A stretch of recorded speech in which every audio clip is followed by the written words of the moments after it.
ও SIR হয়েছে আজকে। তো কৃষ্ণদাস কবিরাজ গোস্বামী কি বলছেন শুনুন। বললেন অতি গূঢ় নিত্যানন্দ এই অবতারে চৈতন্য না জানাইলে তারে কে জানিতে পারে। অতি গূঢ় নিত্যানন্দ,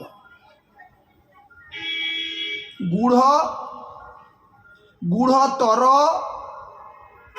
গূঢ়তম, আর তারপরে হলো সুপারলেটিভ ডিগ্রির উপরে আছে অতি গূঢ়।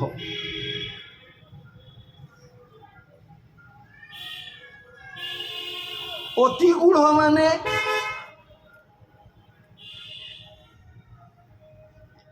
গূঢ় মানে যে গোপন, আমার চোখ যাকে ধরতে পারে না সেটা গূঢ়। গূঢ়তর মানে আমার মন যেটাকে ধরতে পারে না। গূঢ়তম মানে আত্মা যাকে ধরতে পারে না, অন্যের নিজের প্রচেষ্টায় আর অন্যের সহায়তায় যাকে বোঝা যায় না তার নাম হলো গূঢ়তম। আর মহাপ্রভুর অনুগ্রহ ব্যতীত যেটাকে বোঝা যায় না সেটা হলো অতি গূঢ়তর। অতি গূঢ় নিত্যানন্দ এই অবতারে, এই অবতারে মানে এই কলিযুগের যে অবতার পার্টিকুলার,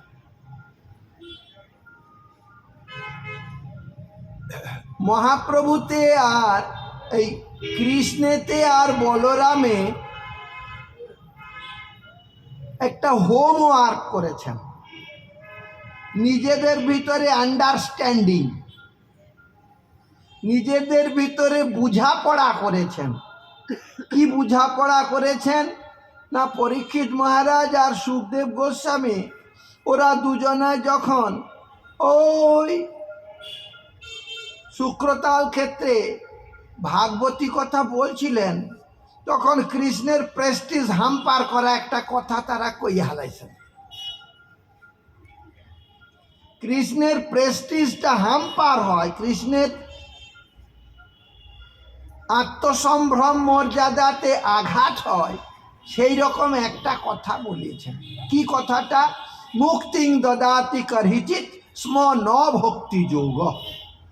কৃষ্ণ যদি ছুটে ভক্তে ভুক্তি মুক্তি দিয়া কভু প্রেম ভক্তি নাহি দেন রাখেন লুকাইয়া।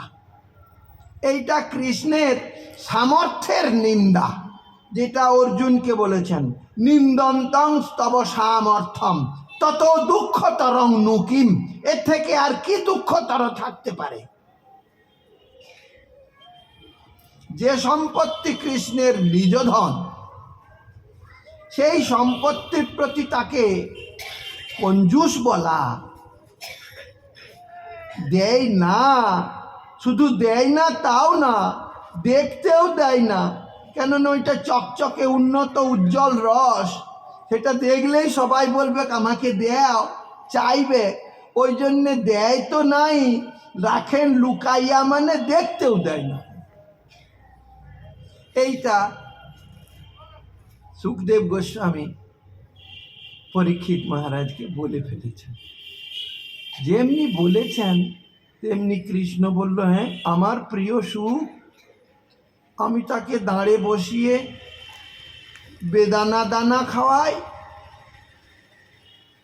আর সে কিনা আমার এগেনেস্টে আমার মর্যাদা লঙ্ঘন করে, আমার প্রেস্টিজ হাম্পার করে, সে কলির জীবের পক্ষ নিয়ে আমাকে ডাইরেক্ট হিট। দাদা, ও দাদা বলো দেখি এর একটা কিছু ব্যবস্থা করা কি যায় না? মানে হ্যাঁ বাবা, দাদা ভাই যায় না আবার? তাহলে চল আমরা দুজনা মিলে এরপরে কলিতে যাই, গিয়ে পার্টিকুলার ওই কর্মটি করি গা না, আমার প্রেম দিব। অতগুলো লোকের সামনে যখন এইরকম করে বলল, এ সহ্য করা যায়?